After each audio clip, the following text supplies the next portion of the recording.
క్యాడర్నే తీసుకురండి. పెద్ద మీరు ఎక్కువ తీసుకురావాలని ఆతృత పడకూడదు. వచ్చిన క్యాడర్ మన క్యాడరే ఉండాలి. లేడీస్ తగ్గింది. లేడీస్లలో లీడర్షిప్ చేసేటోళ్ళని వార్డ్ మెంబర్లో, సంఘ అధ్యక్షులు కొంత యాక్టివ్ ఉండేటోళ్ళు. వాళ్ళకి ఎందుకంటే సిస్టమేటిక్గా లేవరు. వాళ్ళు పార్టీ మీటింగ్ అయిపోయేదాకా ఉండాలనేది వాళ్ళు ఉంటారు. మీకు చెప్తున్నా, కాంగ్రెస్ అట్టర్లీ ఫ్లాప్ అయిపోయింది. మీకు అర్థమైందో లేదు, అన్ని సర్వేలలో తేలిపోయింది. మీరు ఎంత ఉపయోగించుకుంటే, మనం ఎంత ఉపయోగించుకుంటే అంత మంచిది. కేసీఆర్ సభకు రావాలి, కేసీఆర్ గారు చెప్పేటి వినాలి అనేది ప్రజలలో వచ్చిందా రాలేదా? అంటే ఆయన పేరు బాగా పెరిగిపోయింది అంటున్నారా. మనకు మంచి రోజులు రాబోతాయి. మనం ప్రతిపక్షంగా ఉన్న నాదాన్ని పడని అవసరం లేదు. ఏదో అధికార పార్టీ ఉంటేనే పనులు అయితే అధికార పార్టీ వల్ల ఉరికియొచ్చు. నేను చెప్తాను కదా, ఉరికియొచ్చు. మన అధికారాలు ఉంటేనే ఇబ్బందులు. ప్రతి ఒక్కరి మళ్ళీ అడుగుతా అంటారు. ప్రతిపక్షంగా ఉంటేనే మనం, నేను ఎందుకంటే 15 ఏళ్ళు ప్రతిపక్షంగా ఉన్నాను. నేను అసెంబ్లీలో మాట్లాడిన స్పీచెస్ చూడండి, బయట మాట్లాడిన వీళ్ళది నేను ఊపేది, ప్రతిపక్షం కూడా ఊపేది. జనం మన కేటీఆర్ గారు, హరీష్ గారు మాట్లాడుతా అంటే జనం ఎట్లా చూస్తాను. ఒక్కొక్కటి పాయింట్ వైజ్ గా లేపితే వాళ్ళు నోరు మెదపలేదు. కేసీఆర్ మీద ఏం చెప్తారా, వాళ్ళు ఏం చెప్తారు పిచ్చోళ్ళు గారు.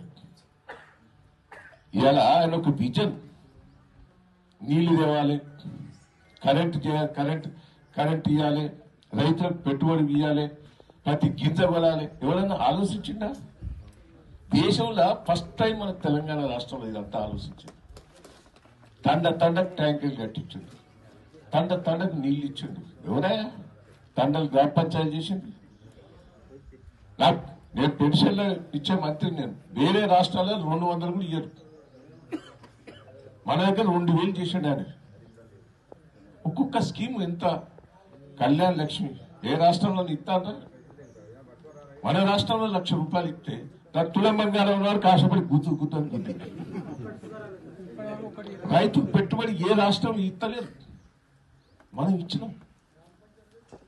అంటే ఇవన్నీ అద్భుతమైనవి. కేసీఆర్ కిట్ అనుకో, ఇవన్నీ కూడా అద్భుతంగా చేసినాం. నేను ఒక్కటే రిక్వెస్ట్ చేస్తున్నా, ఇవాళ ప్రజల లోపల వచ్చింది అది, దాన్ని ఉపయోగించుకునే ఏర్పాటు చేయండి. రేవంత్ ఒక బద్మాష్, మీకు తెలియదు. నాయమడే తిరిగేది. వీడు కూడా వచ్చాడు చాలాసార్లు. అన్ని అబద్ధాలు ఆడతాడు, మోసం చేస్తాడు, అన్ని మాటకారి, పైసలు వసూలు చేస్తాడు. ఎలా దొరుకుతాయి, ఎలా అట్నే ఉడికే ఖర్చు వచ్చేది.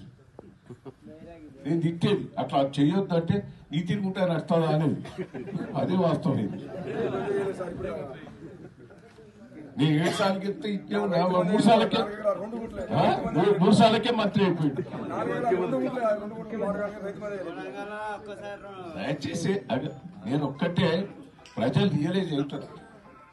మనం ఓడిపోయినంత మాత్రం బాధపడవలసి లేదు. సింపతి పెరిగింది. ఇంకా 10 మీద ఉంటే మనకి ఇంత సింపతి ఉండకపో. దిగిపోడే సింపతి పెరిగింది. ఇప్పుడు మా దగ్గర దయన్నా అని మొత్తుకుంటారు. కేసీఆర్ అని మొత్తుకుంటారు. మనకు రియలైజ్ ఇచ్చింది.